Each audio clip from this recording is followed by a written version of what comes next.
What just happened, sir? It's a fair question. I think the president is signaling an interest in an off-ramp. I think this was a good press conference. I think this is good news. I think the president is seeing that the military options from this point forward are not particularly attractive, but he doesn't want to quite wrap it up yet. And that will create the potentiality for spoilers who want to keep us in the war. The people that are messaging and were messaging ahead of the press conference, frankly, on Monday, that the war must go on, were the same people who suckered the president into the war. The Foundation for Defense of Democracies, Josh Hammer, Mark Levin, Lindsey Graham, they're going to message all night on Monday night that this was, yes, Mr. President, thank you, thank you, thank you, but you really need to do more. You shouldn't pull out here. Many of these folks are already poo-pooing the increase in gas prices that Americans are paying in the pump, saying that it's a small price to pay for Israel's war. What he put a condition there that I'm confused about this condition, so help it make sense to me. He was pretty adamant that they had to select somebody. He wanted his hand in. He said this is the last comment. He wanted to participate in choosing. He uses the Venezuelan model, and he goes back to the Venezuelan model today and say, "Hey, we're closer than ever.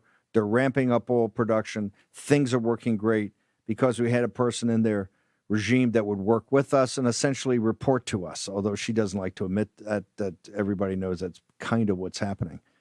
He offered that as a framework or a template for what would happen in Iran, although a very, very, very different set of circumstances. He still said as a condition, we got to get somebody in there I like, or this guy can't handle it. What is that? If that is still a condition until we would go home, we could be there for a while, correct? Potentially. I mean, obviously, it's an open question about whether the United States is going to try to kill Mojtaba Khamenei, the new supreme leader, or Israel is going to try to kill him, frankly. Additionally, it's a question of whether or not they can. Presumably, Mojtaba Khamenei is going to be much more secured and But underground for hang the up, but it's not, yeah, but it's not when, I mean, yeah, so they kill this guy who's the guy's son. They don't like this hereditary thing anyway. They kill him. They got a 500 more guys that are just as dug in as this guy or more, thousands. Right. No, What their selection the other day was up in our grill saying, hey, you want us to change? Not only are we not changing, we're going to get a younger guy who's supposed to be even more hardcore. They got plenty of those. So if the Mossad takes this guy out, at least their tendency to date has been, we're going to show continuity, and that continuity is going to be even harder than we were before. Am I wrong on that?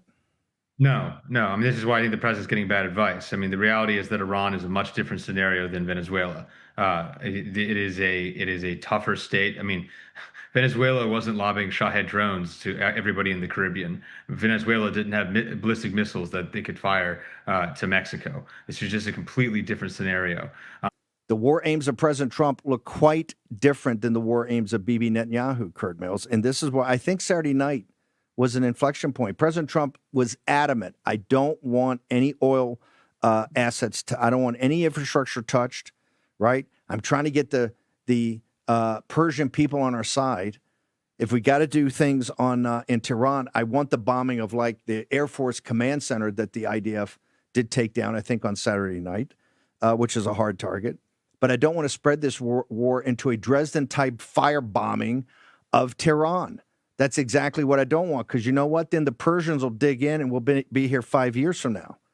This is, to me, the beginning of the separation that led President Trump to this podium today to kind of say, hey, and thinking about this, we got a couple other things I want to do on my punch list, but we're out. Curt Mills, your thoughts?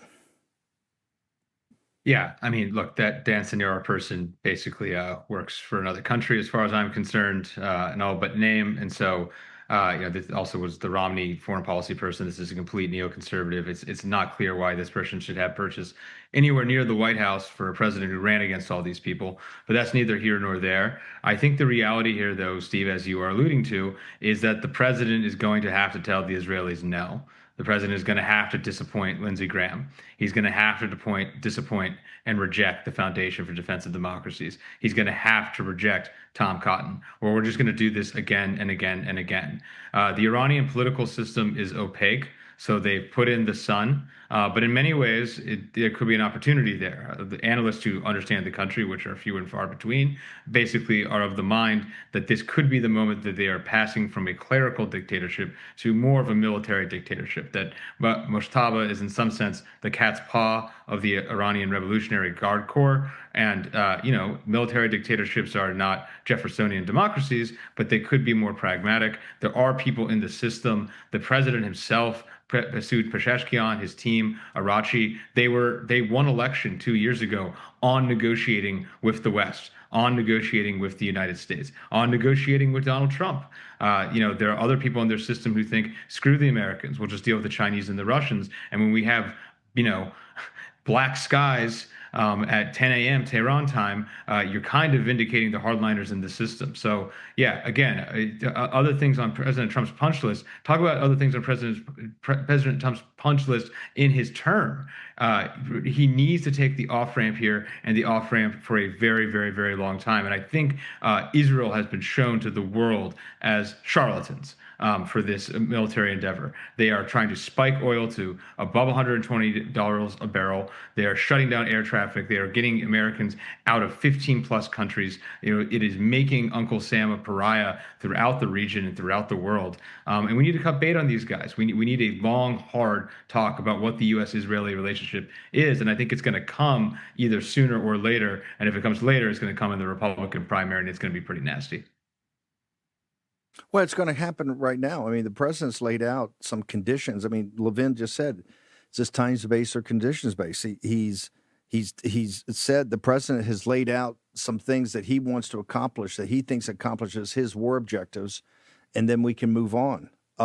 And part of that is obviously deal with the regime and what the regime's going to do. But the Israelis, more than ever, are all about regime change and destroying the regime. Those are two right now diametrically opposed. The president did not mention unconditional surrender. And he did not mention the total and complete destruction of their war-making capability. If you're going to take out any possibility of their power projection on their own people, as hard as this is to say, you're going to be there for a while, because these people are not pushovers. They're hard, tough. It's the Persians, same guys the Romans fought and the Greeks fought. They're still there. And now they're bigger and more powerful. Not that you couldn't take them down, but it's a process. And you've seen the targeting list we've been going through. How do you think this plays out? Because you're right, the guys that want us to stay forever are already all over this. You're going to see it on Fox News tonight. You're going to see it on Fox and tomorrow. They're going to be, saying, President Trump, you can be Churchill here, or you can actually look and try to get a peaceful exit. And they're all going to be for taking the hard way. And as you can tell, the hard way is not going to end next week or the week after or the week after that, sir. I thought it was interesting that Mr. Sinor went after George H.W. Bush. Of course, because attacking George H.W. Bush for not marching all the way to Baghdad in Gulf War I became the rallying cry for what became the neoconservatives. And they're the people who ruined Mr. Bush's son's presidency and helped ruin U.S. position in the world.